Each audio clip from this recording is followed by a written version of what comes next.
олон тансаг сайхан том өрөө тасалгаатай фэйхвар зураг шийдсэн хан таацтай луу арсан марс зэрэг амьтдын заримдаар чимгэлсэн тансаг сайхан ордон байжээ. Энэ ордонд байсан бас нэгэн гайхалтай урлагийн бүтээл бол 4 м өндөртэй мөнгөн мод. Энэхүү мөнгөн модыг мөн хааны зарилгаар Францын уран давтан Вильгельм фон Бишег бүтээжээ.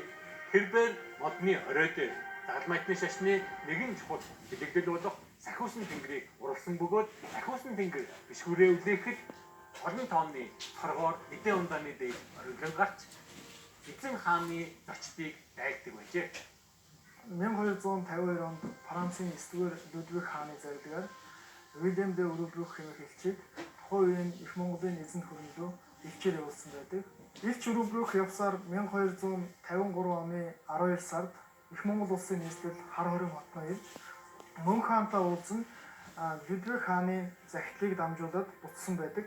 Францын 9-р Людвиг хааны зарилгаар их Монгол улсад айлчилсан Вильям де Рубрук аяллаа тэмдэглэлдээ хааны ордон дотор байдаг мөнгөн модны талаар маш наривчлан дүрслэн бичсэн байдаг. Түүний энэхүү тэмдэглэлийг ашиглан виртуал орчинд бид энэхүү мөнгөн модыг бүтээсэн юм. Энэхүү хааны ордны тухай Жувени Чингис хаан дэлхийг байлдан дагуулагчийн түүх бүтээлдээ тэмдэглэн үлдээжээ. Тэрээр хотын дэргэд хаан зориулсан 4 үүдтэй том цэцэрлэг байгуулагдлаа.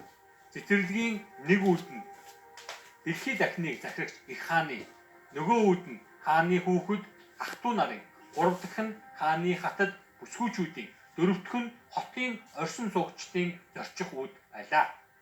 Энэ цэцэрлэгийн дунд цэцэрлэгийн үүдтэй ижилхэн үүдтэй ордон байгууллаа. Дотор нь 3 игнээ суудал бүхий хаан ширээ босвожээ. Хаан ширээний гол суудал хаан өөрөө заларна, нөгөө суудал хаттан суун, хаан ширээний арын суудал харин сүлжид болон ордны зарцнаас цугна. Ордны баруун зүүн хоёр талд хааны ах トゥ нар хөвгүүдийн болон харууд манааны хээ угалж зураг чимэг бүхий орд харш орон байр байрладаг. Хэмээн тэрээр тэмдэглэлдээ бичжээ.